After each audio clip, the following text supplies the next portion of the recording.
नमस्कार मंडळी, कशा आहात सगळे? बरे आहात ना? बरे असलेच पाहिजे। आज मी तुमच्यासाठी खास घेऊन आली आहे चण्याचं सूप। अतिशय पौष्टिक सूप आहे ते। लहान मुलं, मोठी माणसं सगळी पिऊ शकतात। मी तुम्हाला आता कसं बनवतात ते दाखवते। आता ही बघा, कढई तापलेली आहे। त्याच्यामध्ये 2 चमचे मी तूप घालणार आहे। या सुपामध्ये ना तूप घालायचं। 2 चमचे मी तूप घातलेलं आहे। आता याच्यात मी ना 5 लसूण पाकळ्या घेतल्या होत्या, असे टेचून घेतले। हे बघा,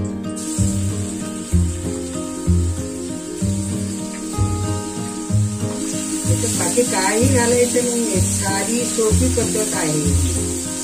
फक्त याच्यामध्ये लसूण पाहिजे बस। लसूण लाल झालेली आहे। याच्यामध्ये 1 चमचा मी गरम मसाला घेतला आहे। गरम मसाला आहे तो।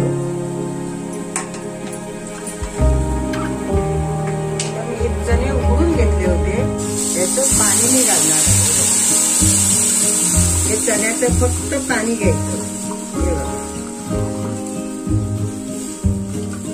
आणि चण्यामध्ये उकडते वेळी मी मीठ घातलं होतं, म्हणजे आता मीठ घालायची गरज नाही। हे बघा,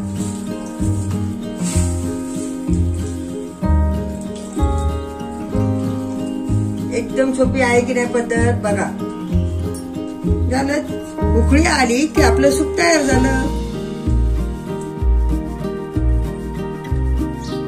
हे बघा, आपलं सूप तयार झालं। किती वेळ लागला सांगा? 2 मिनिटं पण लागली नाही। झटपट बनणारं सूप नक्की तुम्ही बनवून बघा।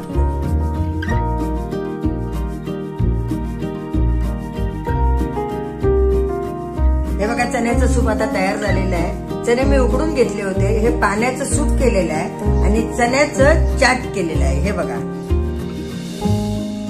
सूप बरोबर पण तुम्ही हे खाऊ शकता। हे तुम्ही करून बघा, खाऊन बघा आणि नक्की मला कमेंट करून सांगा की तुम्हाला ते कसं लागलं।